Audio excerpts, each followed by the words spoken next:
A hero to some, a monster to others. He hoped to start a third world war. Ante las exigencias del imperialismo, the CIA and American Special Forces conspired to bring him down. His death is shrouded in mystery, his body secretly buried in an unmarked grave. But the man they hoped the world would forget is the man who would become a legend.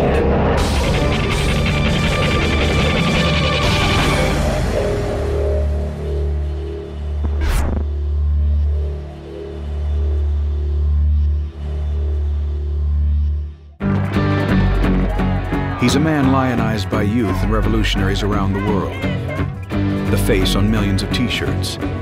But the real Che Guevara was not a two-dimensional image, but a complex man with an unwavering goal. Che described being a guerrilla as the highest form of humankind, someone who was prepared to sacrifice himself for an ideal. In his case, it was for the cause of Marxism-Leninism, the solution to mankind's ills, and the only way to turn around the world order from one dominated by Yankee capitalism. In author John Lee Anderson's best-selling biography, Che Guevara, A Revolutionary Life, he explores the man behind the myth. First and foremost, I wanted to know what had led this well-born son of an affluent, old Argentine family, a son of the middle class, with everything going for him, to leave that comfortable existence and become the most implacable, well-known revolutionary of his day. May 14, 1928, Che Guevara is born Ernesto Guevara de la Serna in the city of Rosario, Argentina. Ernesto Guevara Lynch was Che's father. Celia was from an illustrious Spanish family. They were considered to be of the upper class. Carlos Figueroa is a childhood friend of Ernesto's. Ernesto didn't discriminate. He would hang out with all the kids, whether they were children of privilege or the children of servants. The eldest of 4 children, Ernesto is afflicted with chronic asthma, a condition that haunts him throughout his life. The family moves to the hill town of Altagracia, hoping the drier climate will help their sick son. In Altagracia, Ernesto meets Kalika Ferrer. The boys and girls would gather around to dance, but Ernesto was a really bad dancer. He had a bad ear. We'd be playing one style of music and he'd be dancing to another. The adolescent Ernesto was known for being hypersexual. His first experience was with the family maid. He would try to seduce any woman of any shape, age, or appearance. One of Ernesto's more unusual traits is his lack of hygiene, which earns him the nickname Chancho, meaning pig in Spanish. He had a shirt called the weekly shirt because he would only change it once a week. We called him Chancho, and it stuck with him ever since. But he didn't mind. He kind of liked it. Yet for all Ernesto's wild antics, he possesses a very introspective side. He was always searching for a kind of the meaning for life. He was more advanced than his peers. He read serious authors. Nehru and Gandhi and Steinbeck and Faulkner and Mussolini. He was a voracious reader. Though he enrolls in medical school, Ernesto's true education comes from the trips he takes through undeveloped Latin America. Alberto Granado was an older student. He proposed that the two take off for a journey by motorbike the length of Latin America. It was a quest to look beyond the privileged confines that were his birthright. Putting his medical degree on hold, Ernesto and Alberto head out on an old Norton motorbike nicknamed La Ponderosa II on January 4th, 1952. All we could see was the dust on the road ahead and ourselves on the bike, devouring kilometers in our flight northward. They traveled down to Patagonia and across to Chile, where La Poderosa finally gave out. Ditching the bike, they travel on foot and hitch rides on the back of trucks, heading for the interior of Chile. They traveled up to see the world's greatest open-pit copper mine, Chuquicamata, which loomed large in the imaginations of Latin Americans at the time because it was US owned and run.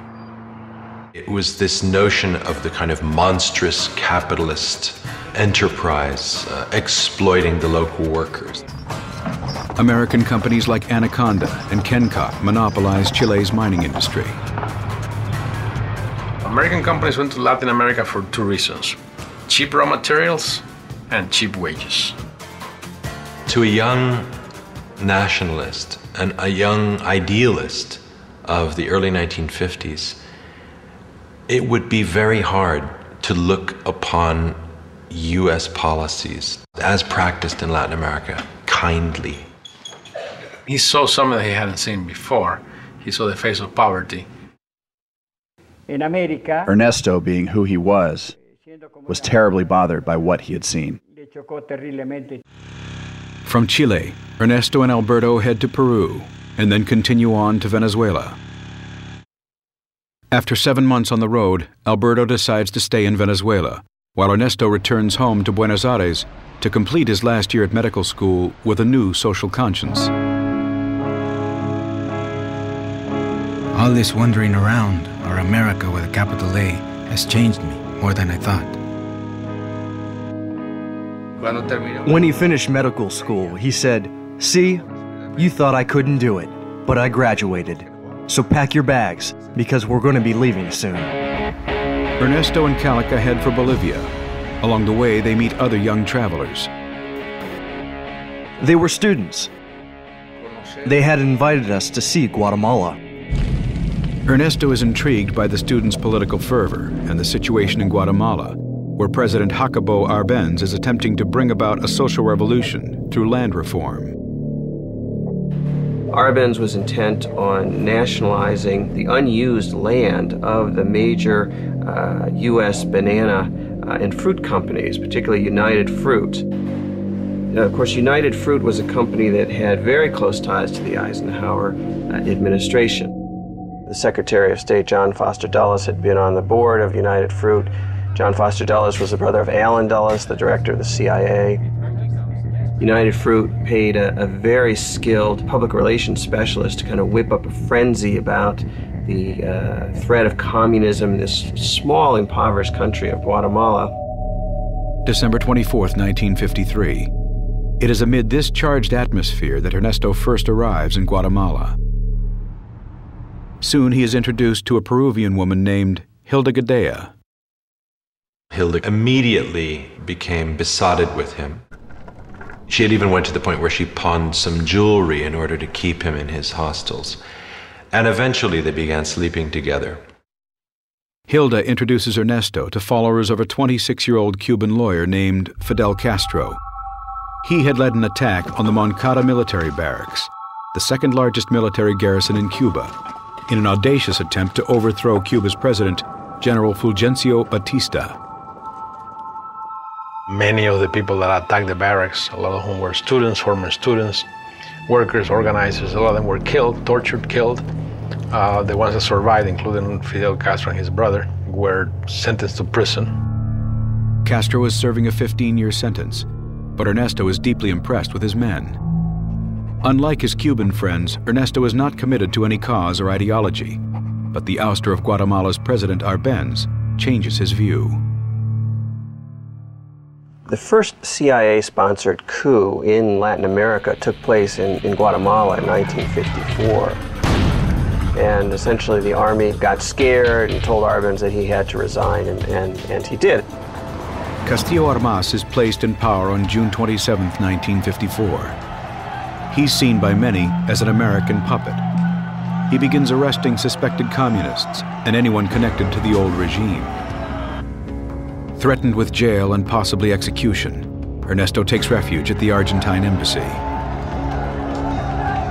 He came away convinced that the United States was, as he famously later called it, the enemy of humanity. Jacobo Arbenz Guzman succumbed before the cold, premeditated aggression of the USA, hidden behind a smokescreen of continental propaganda. Ernesto now considers himself a Marxist.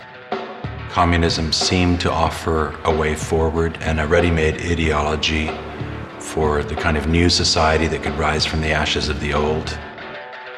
Ernesto Guevara, he left Guatemala a very radicalized individual, looking now for a revolution he could fight in. September 1954.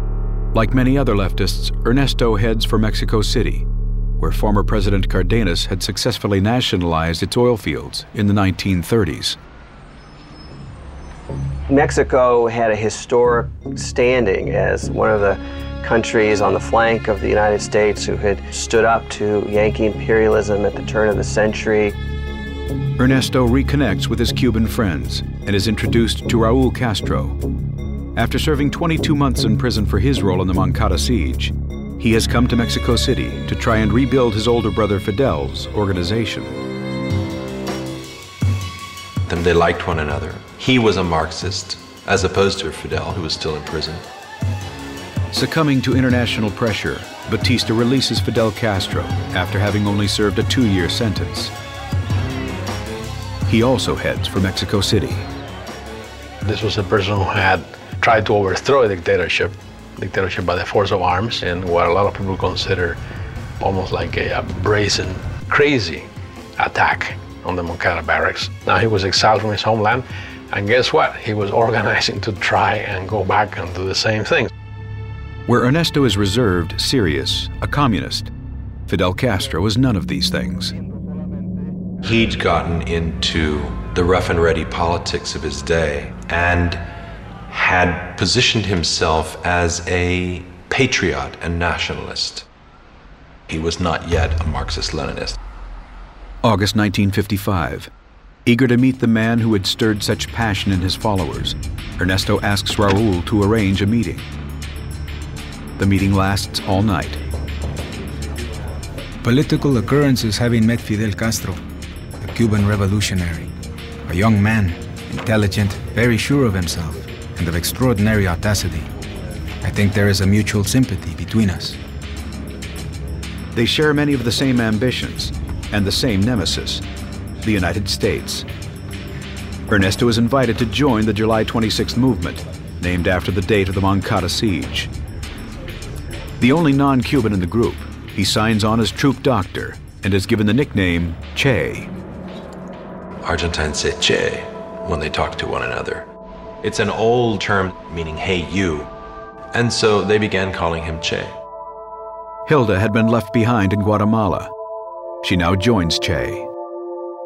Hilda announced that she was pregnant, which came as a bit of a blow. But curiously, he decided to do the right thing, and he married her.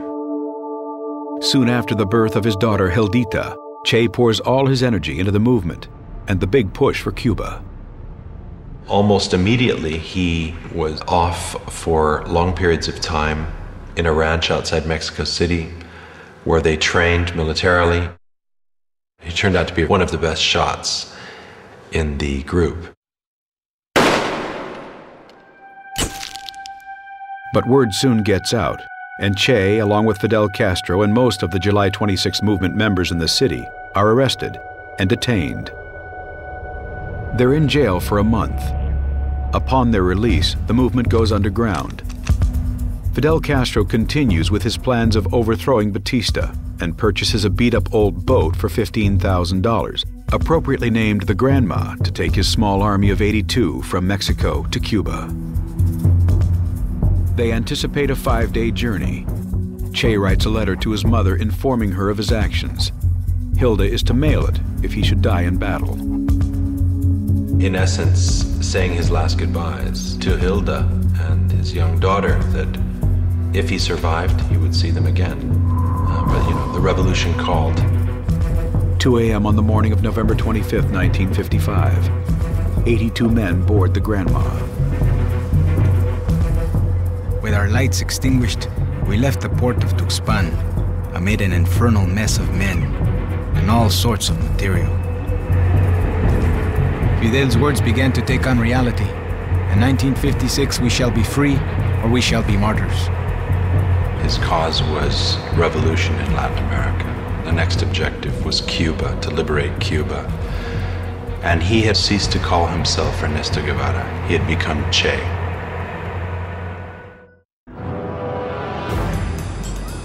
"27-year-old Che Guevara has joined Fidel Castro and 80 others on an armed expedition to overthrow Cuban President Fulgencio Batista.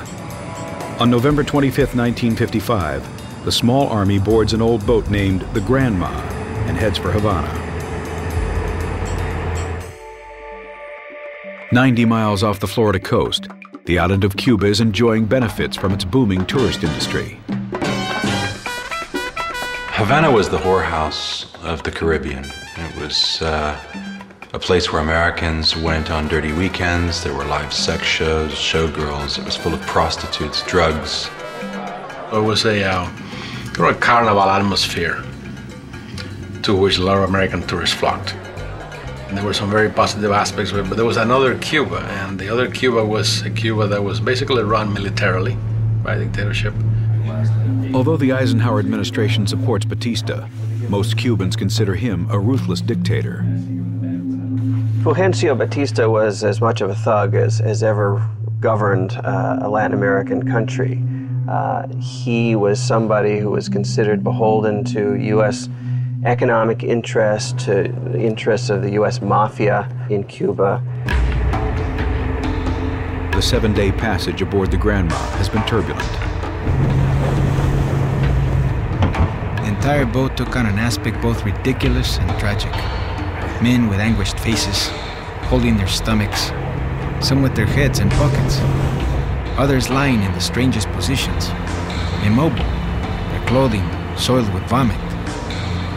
It was an unmitigated disaster. They lost their bearings, they lost a man overboard, later saved him. When they eventually reached the coast of Cuba, they landed in the wrong place. They arrive in Cuba 2 days late and in broad daylight.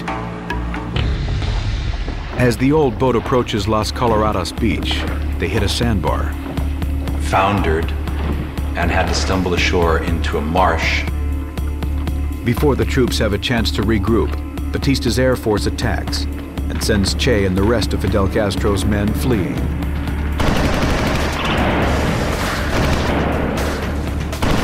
They're able to evade enemy forces for the next 3 days. But on December 5th, their luck runs out. In a matter of seconds, a hurricane of bullets.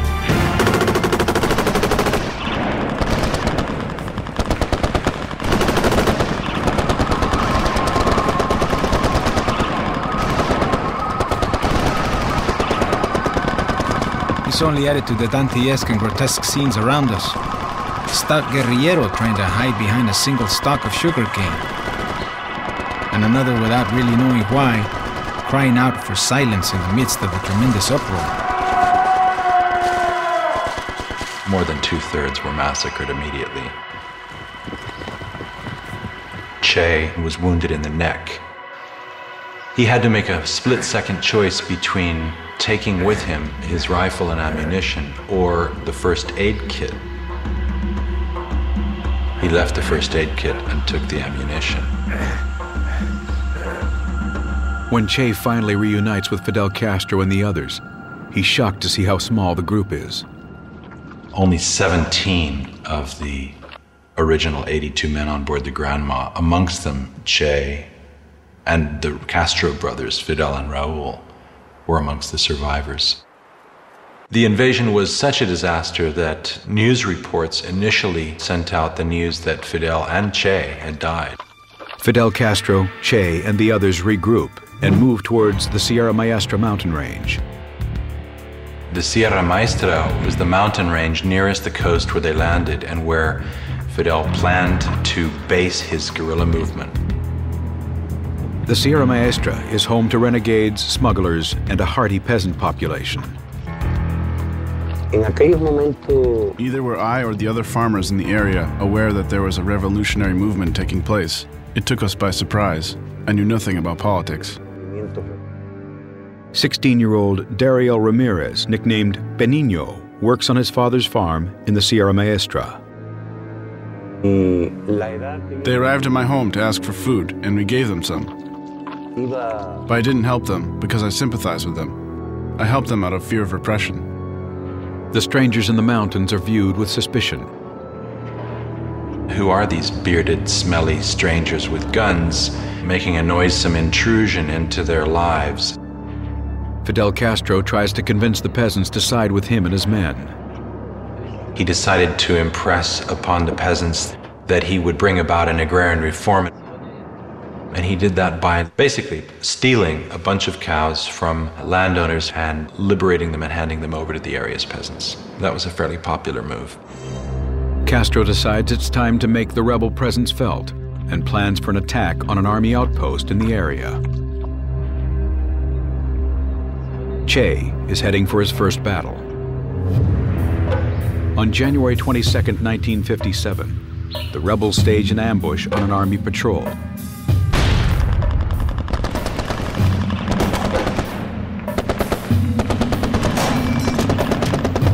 As the first shots ring out, Che is face to face with the enemy. He shot him when he saw him drop, and he seemed to be gauging his own reactions to see how he felt about it. And he felt fine. He felt fine. The small group is now faced with having to execute one of their own. A traitor, a man called Eutimio Guerra, one of their first collaborators, was discovered to be a spy. Fidel sentenced this man to death. No one ever said who had executed Eutimio Guerra, but in Che's personal diary, it emerged that he had, and he described it in vivid detail. Taking the man's possessions from him, exchanging words from him, and then Che stepping up to his side. There was a thunderstorm breaking just then, and placing a revolver at his temple and blowing his brains out with a .25 caliber revolver.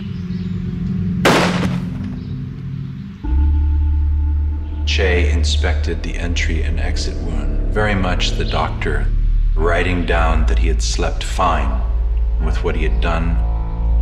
From that moment on, Che changed. War is harsh, and at a time when the enemy was intensifying its aggressiveness, one could not tolerate even the suspicion of treason. I don't know the final tally of execution victims of Che Guevara, but it was certainly dozens.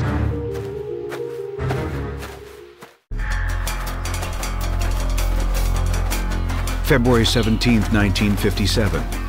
Hiding out in the Cuban jungle, a small band of revolutionaries led by Fidel Castro contends with the constant threat of army ambushes and traitors in their midst. But thanks in part to Che Guevara's ruthlessness, the group is slowly gaining in strength and fierce reputation. Fidel Castro's troops and their exploits soon catch the attention of the world press. A newspaper editor named Herbert Matthews from the New York Times, who had got smuggled up to meet him.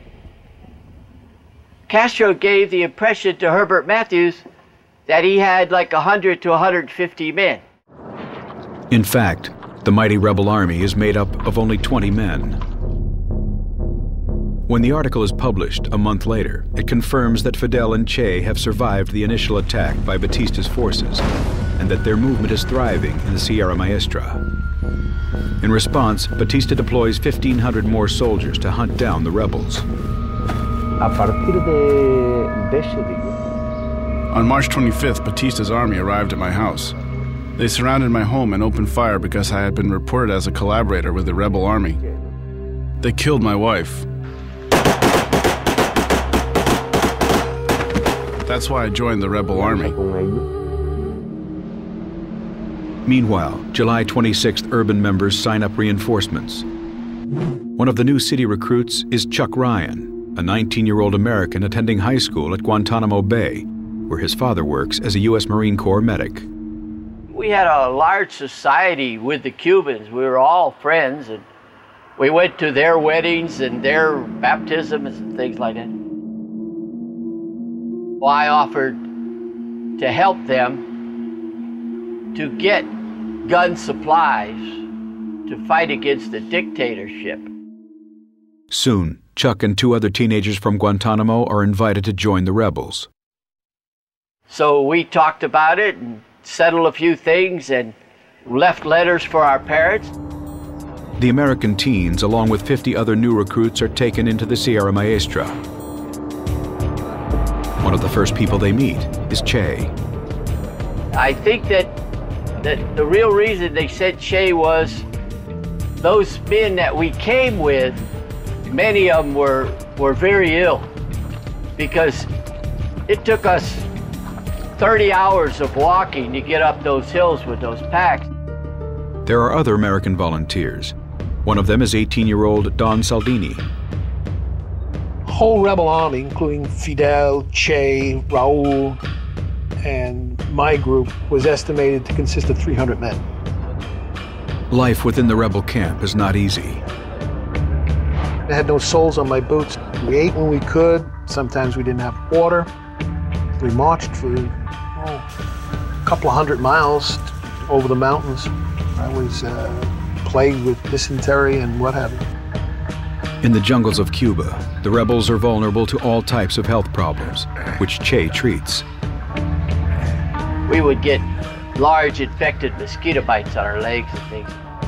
And he would come over and take the scabs off and put sulfa powder on there. Men were pretty scared of being treated by him. They called him Doctor Sacamuelas, tooth puller. He was pretty rough. He was not known for his delicacy. Along with his doctor's duties, Che proves himself repeatedly on the battlefield. It's been said, in more hands-on fashion than Fidel. Che was a true model in front of us. While Fidel looked for a place of refuge to hide himself, Che was bare-chested. He always rushed to the front lines during battles. His willingness to confront death, to take life, to risk his own life, came together to form a charisma that was highly unusual and which gave him an almost legendary reputation. And he emerged as a man which others feared and also respected and admired. Seeing how well Che conducts himself in battle, Fidel promotes him to commandant on July 12, 1957, and gives him his first military command of 75 men, known as Column Number 4. The vanity which we all have in us made me the proudest man in the world that day. There were those who fell under his leadership and charisma, and particularly very young boys, you have to call them, 15, 16-year-olds. Some of them were runaways who became his disciples, and they became known as Los Cachorros del Che, Che's cubs. He was everything to them, an older brother, a father, a guerrilla leader, an instructor, very much the ideologue. He gave them literacy lessons. He wanted them to read and write. Others do their best not to attract his attention. He could punish someone for 3 to 6 days without food for something minor. This character and furious discipline of his makes me believe it was fear that we had of him. We feared that he would impose upon us a punishment. By October, Che has a new base in La Mesa. With this freedom, Che starts to organize the area, starting an armory, bakery, butcher shop, and even a newspaper called El Cubano Libre. By February 1958, they are broadcasting messages on their own radio station, Radio Rebelde. Not all the guerrillas know they are fighting a communist revolution. If Fidel had told us that it was a communist movement, all of the recruits would have abandoned him, for sure. There was a lot of concern about Castro's power and rhetoric and who he was. He was a bit of a mystery at that time. The CIA and the U.S. military continued to give Batista weapons.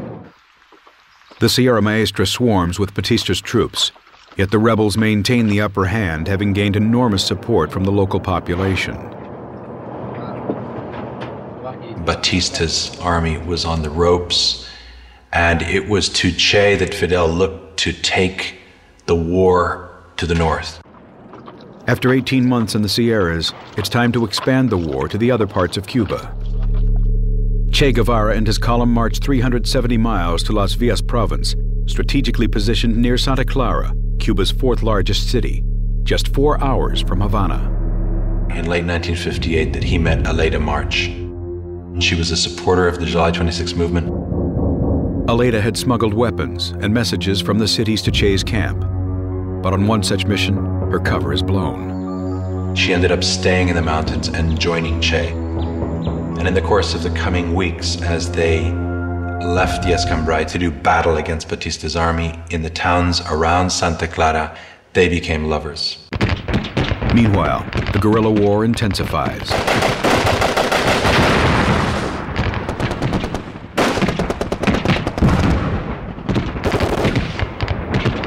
Fidel Castro and his rebel army, now of about 800 men, begin to move through Orient Province, while Che attacks army garrisons using psychological guerrilla tactics to scare away the enemy. Monday, at 1 in the morning, one rebel went and took one shot into the garrison and got, of course, this massive firepower response. Then went home or went to sleep or went to do something else. The next night, a couple of rebels, one at 11 o'clock and one at 4 in the morning, did the same thing, one shot. By the third night, that garrison was always up and not sleeping. They basically made these people just want to leave. And sure, after about 2 weeks, that garrison just abandoned camp and went into town. You're in a situation where you're thinking you're fighting a superior enemy. That morale-wise, that cannot be very good. I think that definitely affected the Batista army. On December 27, 1958, Fidel Castro orders Che to assault Santa Clara, Batista's last holdout, with 340 fighters against an enemy force 10 times the size. The troops were drilled. They knew what they were doing. They knew they had a good commander. They had Che was top of the line. They trusted him. We had been monitoring shortwave, Radio Rebelde, and from Santa Clara, from where Che was. And the news didn't sound good. The rebel transmission was that they're getting clobbered. But the reports are mistaken. They're fighting against an army which is larger, but the people that get conscripted into the army are really very, very poor people. They have no stake in Batista staying in power. Realizing the futility of resistance, they surrendered, and more than 100 guns passed over to the side of freedom. The final blow to Batista's forces come when Che and his men ambush an armored train, bringing reinforcements to Santa Clara.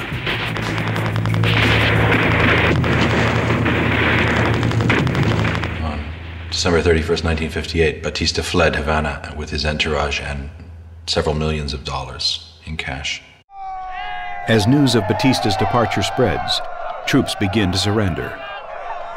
Fidel ordered Che to march on Havana from Santa Clara, while he himself made a more leisurely victory parade the length of the island. 32-year-old Fidel Castro and his rebel army arrive in Havana on January 8, 1959. Today, all eyes, those of the powerful oppressors and those of the hopeful, are fixed on us. Che's dream is for a united socialist Latin America, a new world order that will not sit well with the United States. To attain it, Che will spread revolution across the continent. But first, more blood will be shed.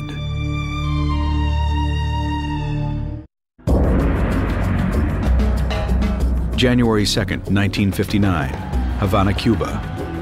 After a 2-year hit-and-run war against the forces of Cuban President Fulgencio Batista, a guerrilla force led by Fidel Castro and Che Guevara has now gained control over Cuba. In Havana, it will be Che's job to keep the new revolutionary government in power by targeting and purging any opposition. As Cuban President Fulgencio Batista flees in defeat, Fidel Castro and his rebel army make a triumphant entry into Havana. We were received as liberators, celebrated. I mean, people ran out with bottles of rum. People went wild. It was a marvelous experience. I think for the first time in my life, we were able to see the people of Cuba united, with one vision, one love, and that it was the most beautiful thing you can see in Cuban history. After 2 years of living in the mountains, the rebels find the temptations of Havana hard to resist. Che had to issue stricter orders on the behavior of his young men who, arriving in Havana for the first time, finding all of these beautiful young women, in essence throwing themselves at them. It was, as Aleida described it to me, something of an orgy taking place, particularly in the bushes below the great statue of Christ. Che's wife Hilda had not seen him since the guerrilla campaign began 2 years earlier. She flies to Havana with their daughter, unaware that there is another woman in his life. And immediately he told her that he was no longer in love with her and he wanted a divorce. Che was married to Aleida just a couple of months later in a small ceremony with Raul Castro acting as one of his witnesses. As Che puts his personal life in order, Fidel Castro begins to implement the first major changes in Cuba. Well, in the beginning, most of the population was expecting a change. Castro, always when he was in the mountains, he promised free election in 18 months. There is not communism or Marxism in our ideas. We will not seize any land from anybody. Yet on February 16th, just 2 months after the rebels' victory, Fidel Castro was sworn in as prime minister, and the elections never take place. Then certain segments of the professional class and the elite and the middle class began to view Fidel Castro and his regime with suspicion. There was a debate that started almost from the day Castro took power about whether he was a communist or not. And part of this debate focused on Che Guevara, who obviously did get on the radar screen pretty quickly of the CIA. Fearing that an alliance with the known communists could jeopardize his position, Fidel Castro keeps Che at a distance. He ordered Che to take over the La Cabaña fortress, which is an old colonial garrison overlooking Havana Harbor and the city. That was where the war criminals were tried. Che orders executions of those found guilty. In essence, carrying on with what he had been doing in the war. Summary trials for torturers, for men accused of war crimes, and carrying out their firing squad executions in La Cabaña. The American guerrilla Neil McCauley had spent several months with the rebels and helped train the soldiers. He is approached by the commander of the firing squad on its first round of executions. I said, look, this is a matter for Cubans. You guys do it. And he said, no, but look, they make a mess of it. We need somebody who's at least going to hit the mark. I was prevailed upon. I didn't mind. I mean, I'm glad to shoot these guys. And so I walked out there. I took command of the firing squad. I directed them against him. And I mean, this time, killed him. And then the next guy who came up, I took that one too.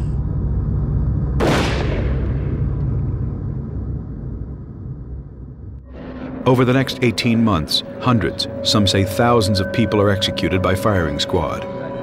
The killings help cement Che's terrifying reputation. Both of them, they are killers, they are murderers.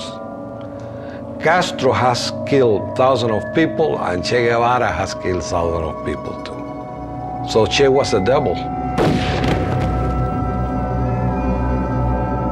Along with the guilty, some claim that many innocent men are also executed. That's the reason why a lot of people hate him so much, because he caused so many families to grieve. Were innocents killed? Possibly. I don't know of any particularly. What this did, though, is it showed that Fidel meant business. Don't mess with the revolution. Cuba's a dangerous place. As Che continues with the war tribunals, the The same questions in the United States regarding the new regime are being asked across the globe by Soviet Premier Nikita Khrushchev. My father asked intelligence, KGB, his political analyst, who are these guys? There was answered that one Central American dictator replaced another Central American dictator. For sure, they're pro-United States and maybe they're agent of CIA. It was no idea that they can be socialism. Realizing he has to appease U.S. concerns, Fidel Castro travels to Washington on April 15, 1959. Military dictator. That is why we are not agree with communism. He met with Vice President Nixon, claimed famously to the American press that he was not a Marxist, denied it, and said he was a democratic humanist. Fidel, at least in those initial months, kept everyone guessing. But behind the scenes, Fidel Castro had already aligned with Cuba's Communist Party.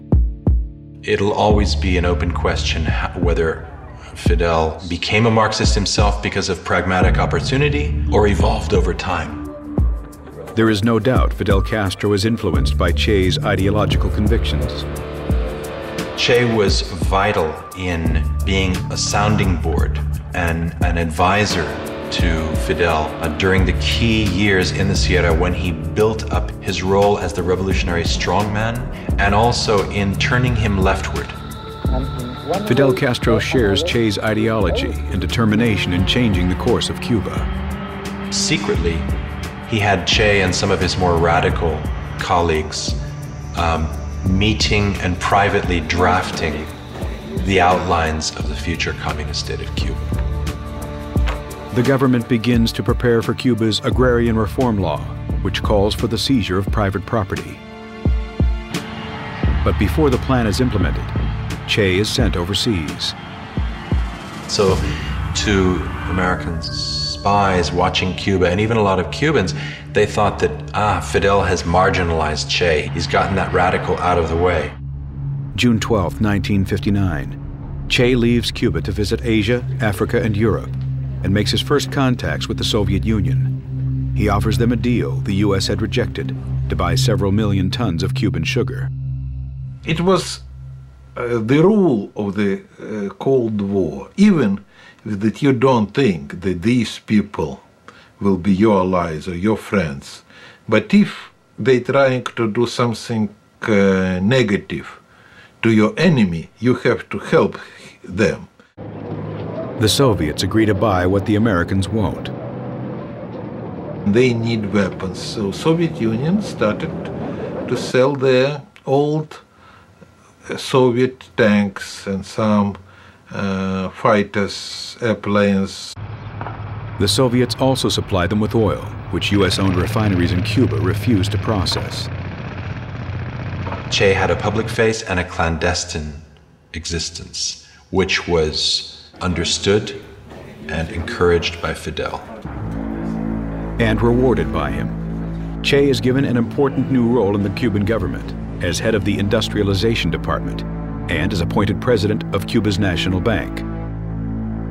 He showed his disdain for the mercantile world and money by merely signing the Cuban bank bills. Che.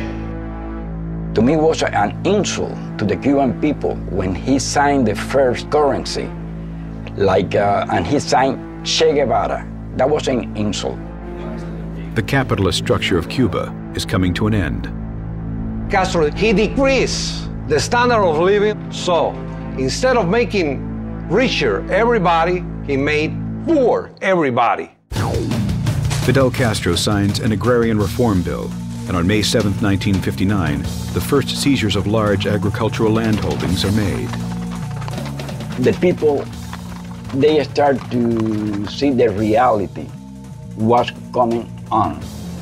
And pretty soon, the Cubans, they start the exodus to Miami. As thousands flee Cuba, Che takes on an even more radical plan. A favorite argument of Che's was that in order for Cuba to become truly politically sovereign, it had to become economically independent of the United States. And the only way to do that was to sever all economic links with the United States. The United States has billions of dollars invested in Cuba. Everything was owned by the United States. The electricity company, the ports, the mines, the twice-daily airline shuttle to Miami, the television stations. With America's refusal to refine Cuba's oil, Fidel Castro responds by nationalizing all foreign oil companies. In retaliation, the U.S. breaks all diplomatic relations. Less than 10 months later, all U.S.-owned companies are seized. Washington fights back and announces a trade embargo on all exports to Cuba. As tensions rise with the U.S., in Cuba, any opposition to the regime is viewed as counter-revolutionary and a crime.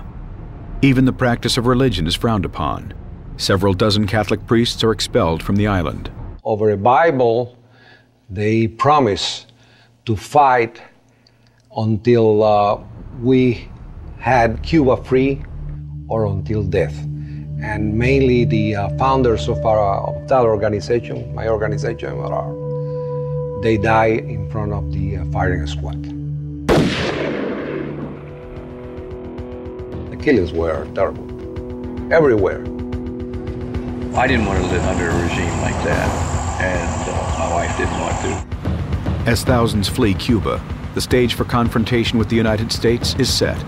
Fidel Castro's revolutionary government can no longer be tolerated. Frankly, he's uncontrollable. That was the key. We cannot control him. You see the clear CIA memoranda saying Fidel Castro has to be eliminated and the Cuban Revolution has to be rolled back, and we need to go forward with a plan to overthrow the Castro government. As Che Guevara's vision for a socialist Cuba becomes a reality, President Eisenhower meets behind closed doors. The time for action has come. A secret war is about to begin.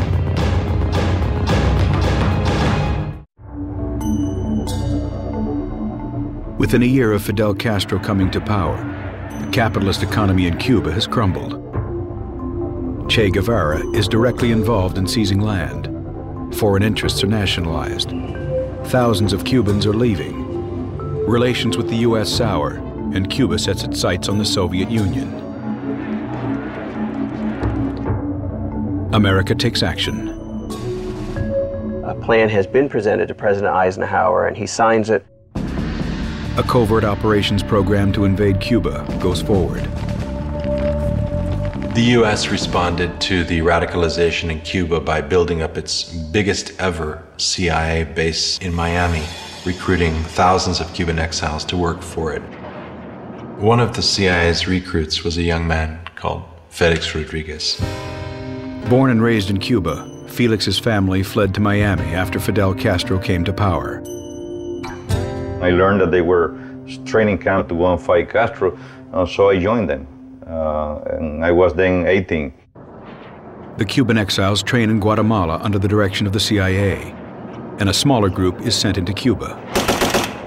Our team infiltrated Cuba before the invasion to work with the resistance. Back in the United States, John F. Kennedy is sworn into office on January 3rd, 1961. At the very first meeting, the CIA director for the Western Hemisphere said, unless you eliminate Fidel Castro, Raul Castro, and Che Guevara as part of this plan, you are never going to win. This is going to be one long, drawn-out affair. Kennedy agrees. Not only will he support the CIA plan to invade Cuba, but CIA assassination plots as well. So, in August of 1960, a very high CIA official named Richard Bissell authorized the CIA to create poison pills that would then be sent to mafia contacts inside Cuba and somehow put in Fidel's food. Although the assassination attempts are unsuccessful, the plan to invade Cuba begins on April 15, 1961. It was in the course of the fighting that Fidel finally showed his true colors and announced that he was socialist, Marxist-Leninist, that the regime henceforth was going to be allied to the Soviet Union. Fidel Castro gives Che command of Cuba's Western Army, but the invasion comes further south in an area called Playa Girón, the Bay of Pigs. As the 1,500-man Cuban exile army known as Brigade 2506 approached the island on April 17, 1961, their boats are sunk by Castro's Air Force. We was waiting some support, like air support, Navy support, but nothing of that happened. Within 48 hours, this force was largely decimated. Che had been far from the action, but he and Fidel Castro are credited with fighting off the Americans. And they were heroes for everybody, in school, in the universities, on the Soviet leadership. For America's new president, the invasion is a disaster. It was a famous meeting between Che Guevara and a Kennedy aide named Richard Goodwin. The first thing he said to Goodwin was, "Thank you for the Bay of Pigs. It allowed our revolution to consolidate."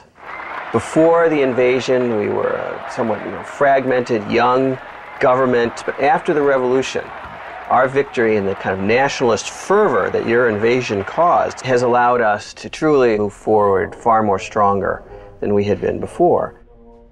It backfired in every conceivable way possible.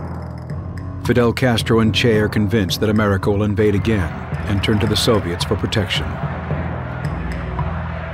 My father told, we cannot protect Cuba using our conventional forces. So it must be signal. If you invade Cuba, you will be in trouble because we are serious. The last discussion about deploying missiles in Cuba, it was in Che Guevara and Khrushchev. It's not long before the Soviet missiles installed in Cuba are detected. It was a very, very dangerous time. Fidel Castro and Che pushed the Soviets to launch the missiles in the event of an American ground invasion.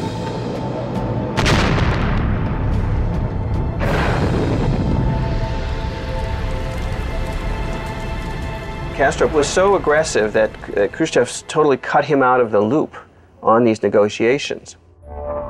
Without consulting Castro or Che, Khrushchev makes a deal with Kennedy. American would never invade Cuba. We will take our missiles out. To Fidel Castro and Che, it is an act of absolute betrayal. I mean, it was Che who was the first Cuban official face-to-face with a Soviet official to kind of basically read the Soviets the Riot Act. Disillusioned with the Soviets, Che realizes he has to establish other strong left-wing partnerships. He finds what he's looking for in China. You have the extreme revolutionaries, Maoist, and Che Guevara, he belonged to this extreme. Che is impressed by Mao Zedong's plans to take China from an agrarian society to a modern communist one. Che wants to do the same for Cuba. He has an ideal vision of the new socialist man, one who contributes for the greater good, not personal profit. Now, in our Cuba, work is acquiring a new meaning and is done with a new joy. The idea was to create a new man who was willing to sacrifice himself on behalf of others, to build a socialist paradise through hard work and dedication. He very often even slept in his office. And even famous visitors remark finding him there, sometimes asleep on the floor. He instituted a volunteer labor program whereby on his only free day he would go off to cut cane himself. He urges his colleagues to do the same. He became renowned in Havana as a bit of a party pooper. His wife Aleida and their 4 kids are also subjected to his rigid ideology. He was austere and severe at home. He refused to let his wife Aleida have the benefits of his ministry car. She had to take the bus. If she was given a gift by a foreign dignitary, she had to return them. Che also has other more adventurous campaigns in mind. Che wanted to focus much more on international revolution. So he began to revive his hopes of extending the socialist revolution to other parts of Latin America as a way to create breathing space, open up a new lung for Cuba in the hemisphere. He began to be seen increasingly by the Soviets as a kind of dangerous radical who was pro-Chinese. They were critical of him with Fidel. Che realizes the situation in Cuba is getting complicated and starts making plans to leave. Che understood that Fidel was entirely now dependent on the Soviet Union economically, and it was up to him to sally forth and revolutionize the socialist world. To succeed, he will have to confront the Soviets, risk his relationship with Fidel Castro, and put himself on the front lines.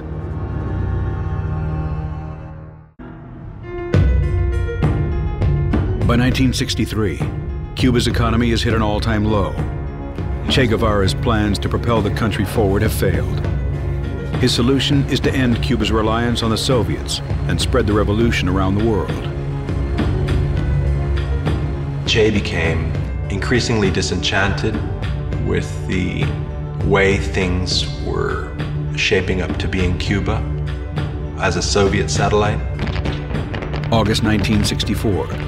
The Lyndon Johnson administration's attention is diverted from Cuba to Vietnam and the increasing turmoil in Africa.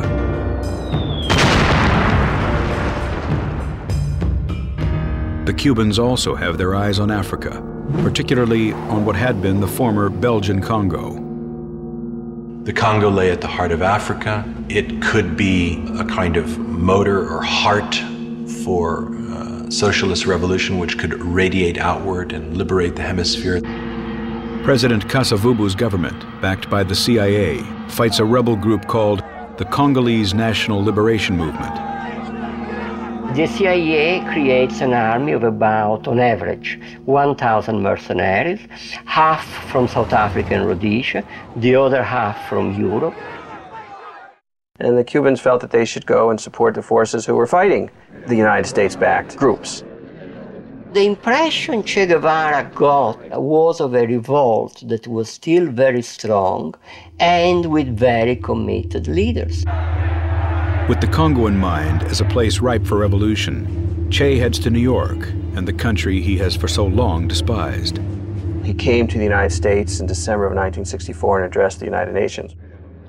Total de los artefactos termonucleares y apoyamos la celebración de una conferencia de todos los países del mundo para llevar a cabo estas aspiraciones de los pueblos. Wearing the green fatigues of the revolution, he criticizes the U.S. involvement in Vietnam and the conflict in the Congo. Next, an appearance on Face the Nation. Che continues to the North African city of Algiers, where he makes a speech openly criticizing the Soviet Union. Che, in essence, broke his sword with the Soviets. When he returns to Havana, Che and Fidel Castro have a closed-door meeting. Having blasted the Soviets, who were, after all, the hand that fed Cuba, having bitten them in the hand, Fidel had to say, Che, I think it's time you go. And I think Che said, I think it's time too. Che hopes he can win back favor by leading a successful campaign in the Congo. The mission is to help support and train rebels in guerrilla warfare. Che had Fidel's blessing, and he essentially disappeared from the domestic political map of Cuba. Che and his men arrive on the Congolese shore of Lake Tanganyika on April 24th, 1965. First of all, in the Congo, nothing was prepared. There was no chief. There were no men ready to fight. In the case of the Congolese rebel leader, Laurent Kabila, he actually visited the front himself only once. Kabila arrived in a speedboat with a couple of prostitutes and several bottles of whiskey. Che's own Cubans almost mutinied on him once they saw the kind of men they were fighting alongside. The few men that were there, when we gave them the weapons, they didn't know what they were receiving. They had no knowledge of weapons or ideology. They didn't know anything. Che hopes he can get the rebels into shape and stages a few successful raids, but loses 6 of his own men in the process.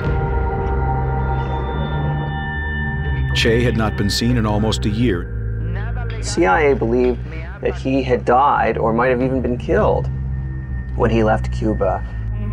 October 3rd, 1965. Responding to speculation that he had ordered Che's death, Fidel Castro reads a letter Che has written to him. I feel that I have fulfilled the part of my duty that tied me to the Cuban Revolution in its territory. And I say goodbye to you, to the comrades, to your people, who are now mine. I formally resign my positions in the leadership of the party, my post as minister, my rank of commander, and my Cuban citizenship. Nothing legal binds me to Cuba.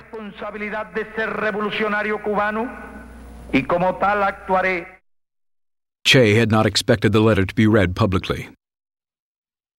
Y resulta que ya no lo era. The day that Fidel read that letter is when we found out about it. It was a very difficult moment. He was neither the Cuban nor African leader. Che himself was going through a very dark period. While there, he received the news that his mother had died. He was very close to his mother, and that was really hard on him. He had turned into a withdrawn man. He didn't talk. He was always alone, sitting on a tree trunk. He was in a bad mood and he spoke very little with us. By mid-October, government forces and mercenaries advance. His camp was nearly overrun. Rebel resistance collapsed.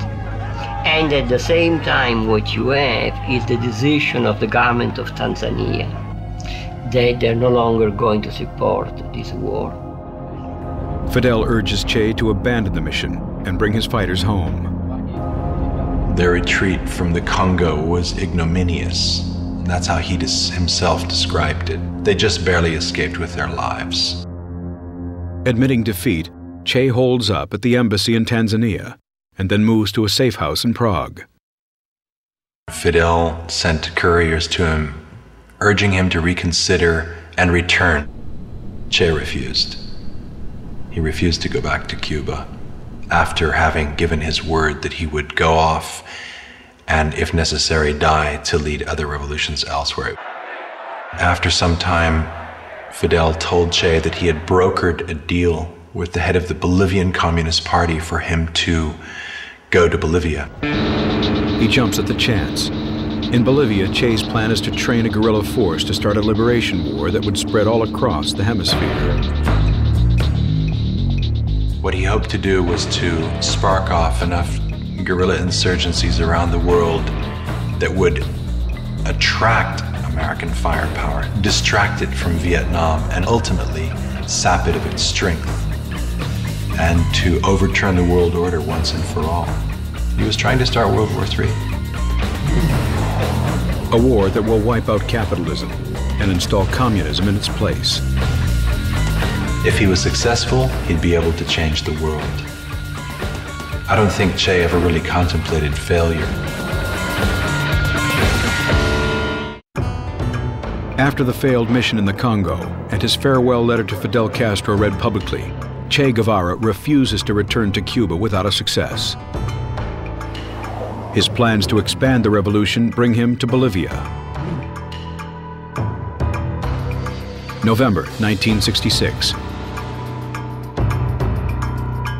Che arrives in La Paz in a convincing disguise. Che had all of his hair plucked out one by one, and an identity was created for him as a traveling salesman, a man in his mid-50s. He makes his way to a base in Nancuazú, where he meets Loyola Guzman and other members of the Bolivian Communist Party.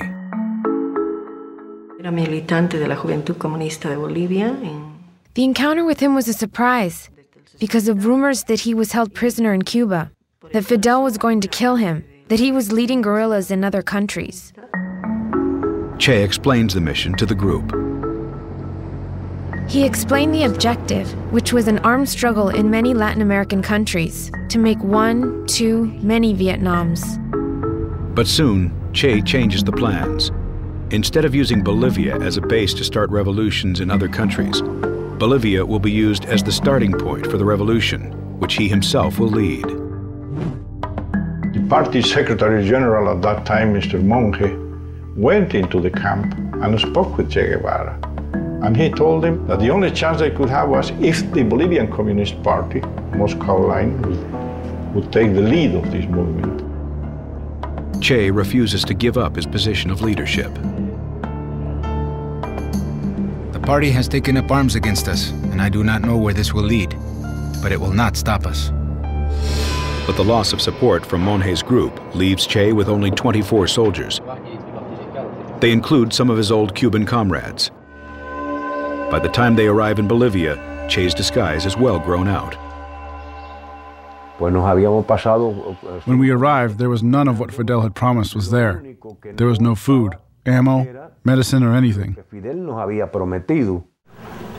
To make matters even worse, the peasant support the movement had so relied on in Cuba is nowhere to be found in Bolivia.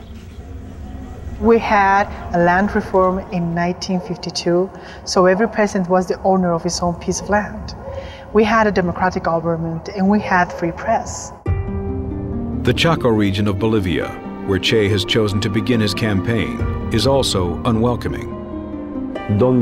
There was no vegetation, no animals. There were no farmers. Yet Che continues with his plans. If he could succeed in Cuba, he could do the same in Bolivia. March 19, 1967. Che and his men are joined by a few old acquaintances. They include French Marxist Regis Debray and two longtime supporters of the revolution, artist Ciro Bustos, and a former East German spy and suspected KGB operative named Tanya. Firmly committed to the communist cause, Tanya is the only link between the guerrillas and the outside world.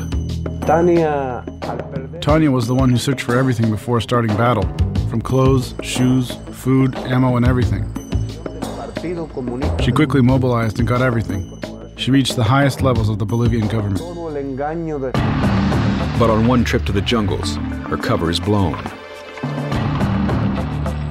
Tanya is forced to stay with the guerrillas, but for some, the conditions are too difficult.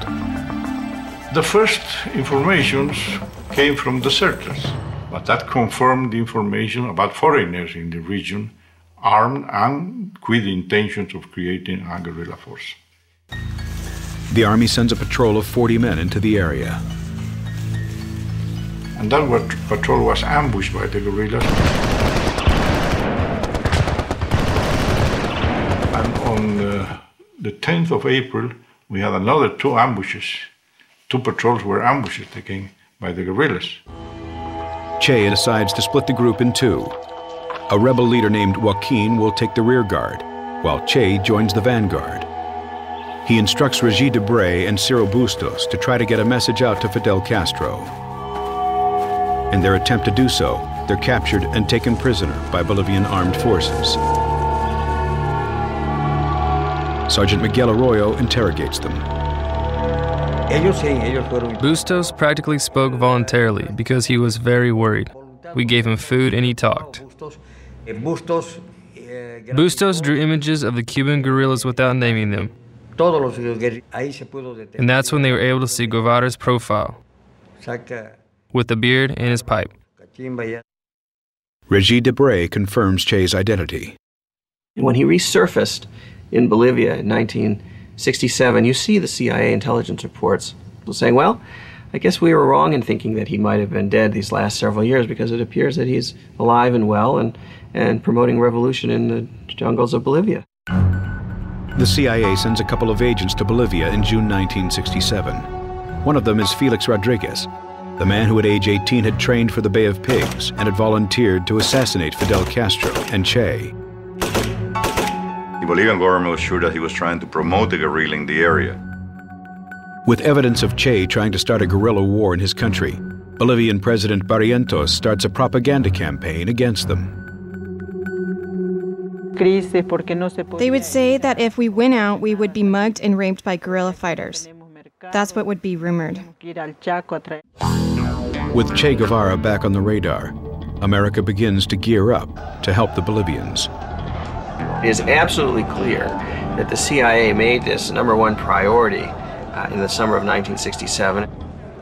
Lyndon Johnson was monitoring day by day the progress that was being made in tracking down and eliminating the great revolutionary Che Guevara. A legacy of Kennedy's presidency is the creation of an elite counterinsurgency group known as the Green Berets. They are deployed to Bolivia.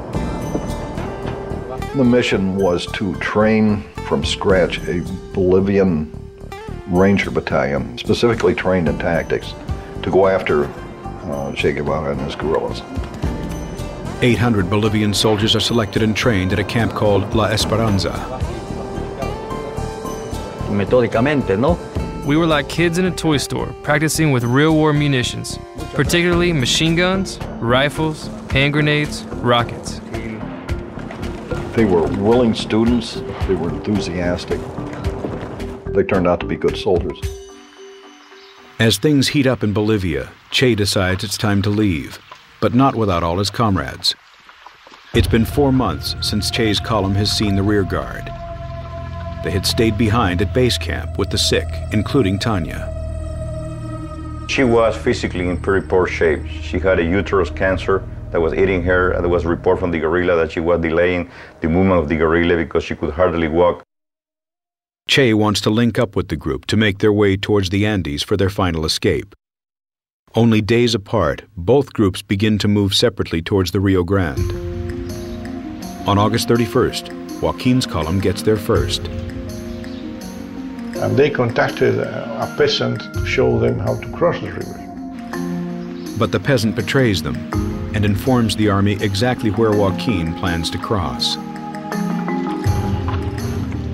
And when this group was crossing the river, ambushed them and killed them, including Tanya, the only woman on the group. She was shot through both arms, went through the whole body, and her body went right into the water. And basically, the whole guerrilla was annihilated with the exception of 2 guys. Once his comrades in the second column were wiped out, the story of Che Guevara in Bolivia was really a survival story after that. A kind of epic journey. They moved from a beastly hot, thorny wilderness up into the high Andes, underfed, under ambush, sick. By September, 39-year-old Che and his men have been moving through the harsh Bolivian jungles for 10 months. Che had lost almost half his body weight. His hair was matted and long. His men were hallucinating. Juan Pablo Chan was practically blind. Paco was now crazy. He was mentally insane. Willie didn't want to fight anymore. It was all terrible. Che sends Benigno to get some much-needed supplies. As they approach the village of La Higuera, they run into an army ambush.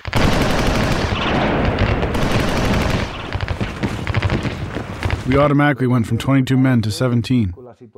We lost 3. They got me.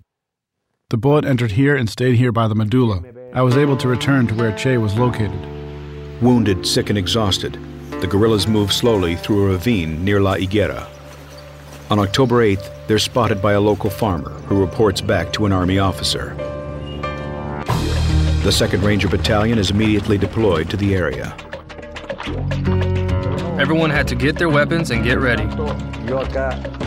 One of the columns was so large that it had 650 soldiers transporting during the night. So I got about 70 men with me and went down to La Higuera and from there to the ravine. As the Bolivian Rangers descend the mountains, Che realizes he and his men are trapped. They'll have to fight their way out. We received 5 from the guerrillas. 2 soldiers were killed. So we started fighting.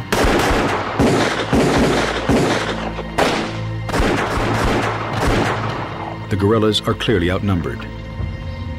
Some of the guerrillas were killed. Che himself was wounded, and his rifle was literally shot out of his hand. He was incapable of firing it. A Bolivian guerrilla named Willie comes to his aid, trying to lead him to safety. I had 2 soldiers for security about 15 meters up. They had seen these two guys trying to get out of the ravine, coming slowly, and they waited. They were right up to them. The two guerrillas have nowhere to run. One thing that caught my attention was he was carrying a small pan with 6 eggs. He was very careful with these 6 eggs, probably because he was going to his food for the next days. No? So I asked him, "Who are you?" And he said to me, "Look, I am Che, and I'm worth more alive than dead." It has taken an army to catch him, but Che Guevara has finally been caught. The Bolivians are hungry for blood, yet the only ones who can save him are the ones who Che hates the most.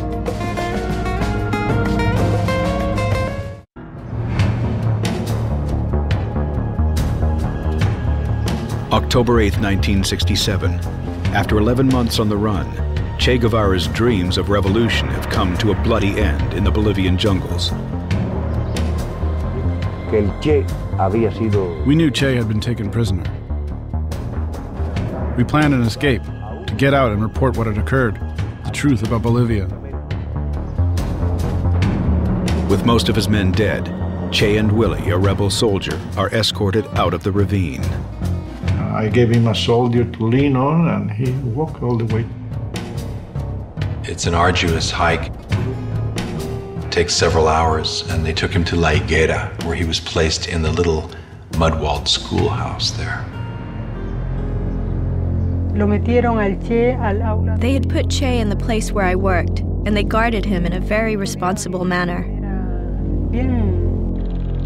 Curious, local school teacher Julia Cortez asks to see the prisoner in her classroom. He was an extraordinarily handsome man. He wasn't the man depicted to us. Black, ugly, evil. His eyebrows, his nose, his mouth, all of his features were perfect. I then went to my home and brought back a small bowl of soup, which I brought to his cell. No one stopped me from doing so. He drank it with pleasure and thanked me. He said it was worth gold.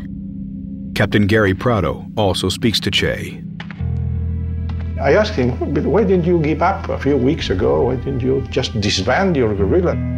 "Where would I go?" he said. And that was his real drama. He had no place to go. Back in Valle Grande, CIA agent Felix Rodriguez and the other Bolivian commanders received the news. That evening we celebrated. I bought a couple of bottles of scotch, and they celebrated. The next day, Felix Rodriguez and Bolivian Colonel Zenteno arrive in La Higuera. As you enter the room here, on the left side, he was tied down in the floor, and in front of him was the dead body of 2 Cubans. He has lost. He looks like a beggar. You feel sorry, pity, the way he looked. I mean, he was a total disaster. Colonel Zenteno tries to question Che. Colonel Zenteno was the one who did the talking. I just stood there with the other officer, and he started asking questions to Che, and Che would not answer him. Until Zenteno got mad and said, "Well, you are a foreigner, you came to my country, least you can do is answer me." And he would not answer him. So he left the room. Felix sends a message that Che Guevara has been captured. The message has to be routed via CIA stations in various South American nations. It will take hours for the message to arrive in Washington. Felix returns to the schoolhouse to see if Che will speak with him. Whenever I tried to touch tactical interest to us, how many people he had with him, where he had come from, he will smile to me and say, "You know, I cannot answer that." A lot of time, to be honest with you, I was not even paying attention to what he was saying. My mind was running the image that I have seen him so many times next to Mao Zedong and the Soviet leaders and the uniform and the way he looked at that point in time. I mean, it was quite a striking situation, a unique situation, really. Felix takes Che outside and poses with him for a photograph. And at that point in time, I felt that, you know, his life was going to be spared. A short time later, gunshots ring out from the schoolhouse. I thought they had shot Che. So I run back, I open the door, and he looked at me, I look at him, and then I run to the next door, and then I saw Willie, who was, just dying at that point in time. And then the soldier who shot him told me, "Mi Capitan, he tried to escape," which is ridiculous. I mean, he received order to execute him. Later that morning, a message comes in from Bolivian High Command in La Paz to the highest-ranking officer on site. Colonel Centeno was in the field, all the captains were with him, and there were only 2 lieutenants and myself. I had the rank of captain in La Higuera, so they called me. The Bolivians had a numbered code. We knew from advance that 500 was Che, 600 was dead, and 700 was to keep him alive. So I asked them to repeat it, that they confirmed there was 500, 600 from the High Command, and that's why I received the order 500, 600. Colonel Centeno returns to La Higuera. Felix talks to him about reversing the order. Colonel, there are orders from your command to eliminate the prisoner. The order from my government is to try to keep him alive at all costs, and we have helicopters and mobility to move him out of here to Panama. But the Bolivians won't back down. Che is too much of a liability. They want him dead. Very early, we heard the radio news that Che had been captured and that he was dead. Felix is approached by Julia Cortez, the school teacher. Julia Cortez came to where I was and said, "Mi Capitan, when are you going to shoot him?" He said, "Señora, why do you say that?" She showed me the radio and said, "This radio is giving the information that he already died from combat wounds." So at that point in time, I thought there was no point in waiting any longer. With no word from Washington and Bolivia's president demanding Che's death, Felix decides to proceed with the execution order. It was their decision, their war, and he attacked their country. So it was their responsibility, and I should not interfere with that and let history continue its course.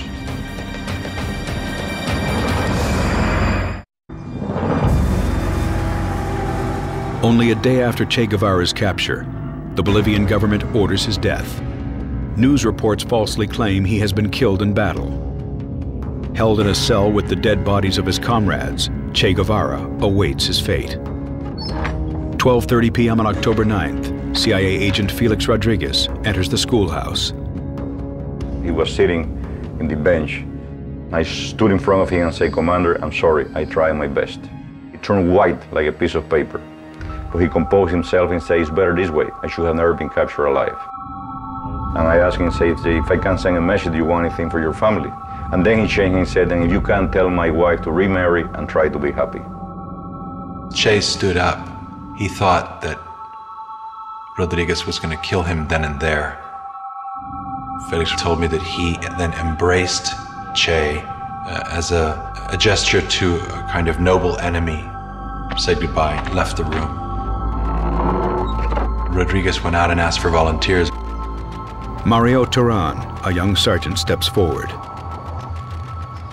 Came to where he was because I knew he was to be executioner and said, "Look, don't shoot from here up, shoot from here down because he's supposed to die from combat wound." Turan enters the cell, ready to execute the rebel leader. When he sees Turan entering the room, he knows that this is the man that's going to kill him.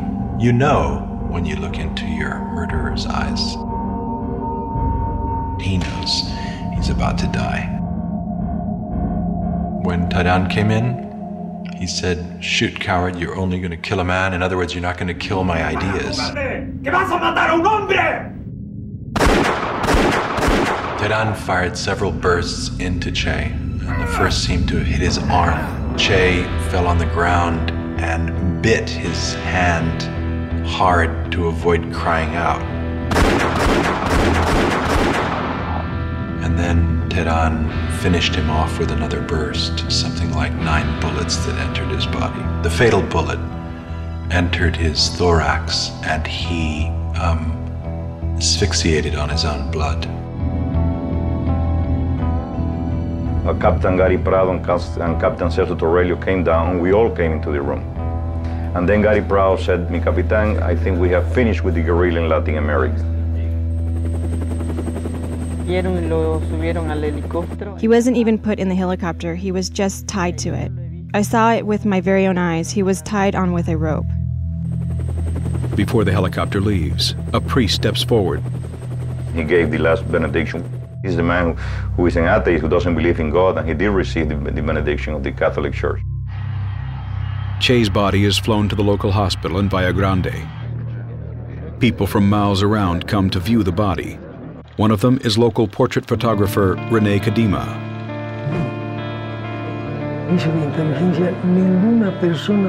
When I went in, there were about 10 soldiers guarding Che. I got on top of the washer to get a good angle, kneeled a bit, and took one of the best pictures circulating the world, I'm told.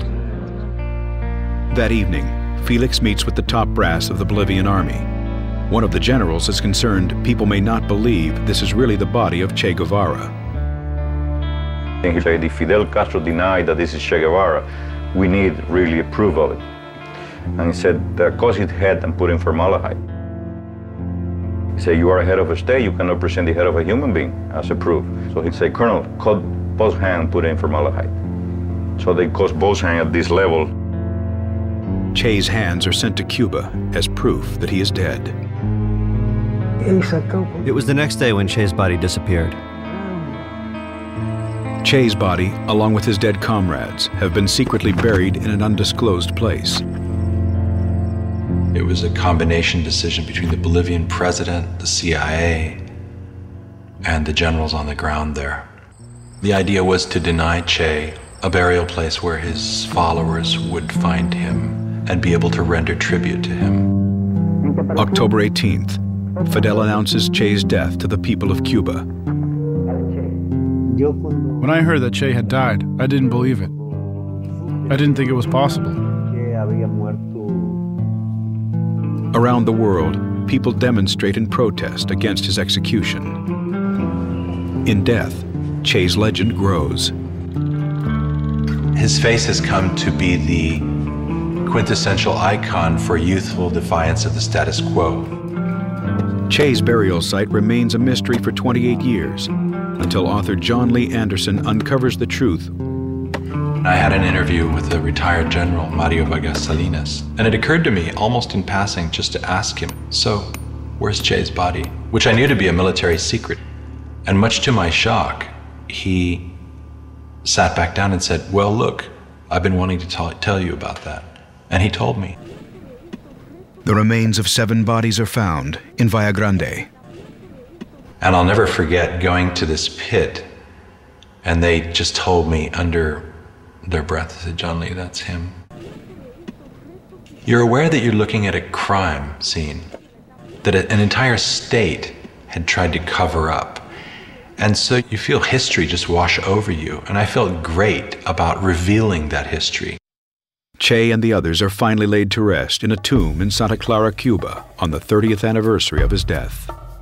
His beautiful martyrdom helped play out in nurturing and encouraging future generations of revolutionaries in Latin America and elsewhere.